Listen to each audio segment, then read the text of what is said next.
কলকাতার দক্ষিণের শেষ প্রান্তে ছিল এক জুট মিল।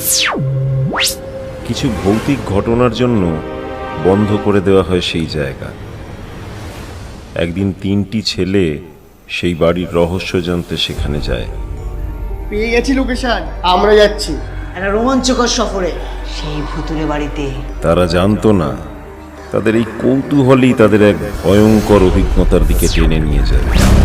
এখানে ওরা কিছু রহস্যময় বইপত্রের সন্ধান পায়, যার শক্তি ছিল অসীম, যেই শক্তির দ্বারা প্রাণের বন্ধু ও শত্রু হতে বেশি সময় লাগে না। কিরে, তোরা এইভাবে এখানে দাঁড়িয়ে? তোর বন্ধু পুরো পাগল জিৎ, কাল রাতে আমাকে প্রপোজ করেছে।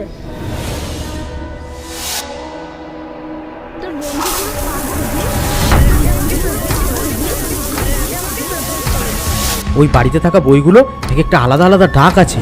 ওরা নিজেদের চমৎকার আলো দেখিয়ে মানুষদেরকে নিজেদের কাছে ডাকে। তুই কি পাগল? পৃথিবীতে এমন অনেক মানুষ আছে যাদের এই বইগুলো পড়লে লাখ লাখ মানুষ মরতে পারে। ভাইও শত্রু জানা দরকার। আনইনটেনশনালি হলেও ওর মৃত্যুর জন্য আমিই দায়ী। কার মৃত্যু? কিছু এমন ভুল যা হয়তো কখনো আর ঠিক করা যাবে না। তারা কি পারবে এই রহস্যপুরীর মায়া থেকে বেরোতে?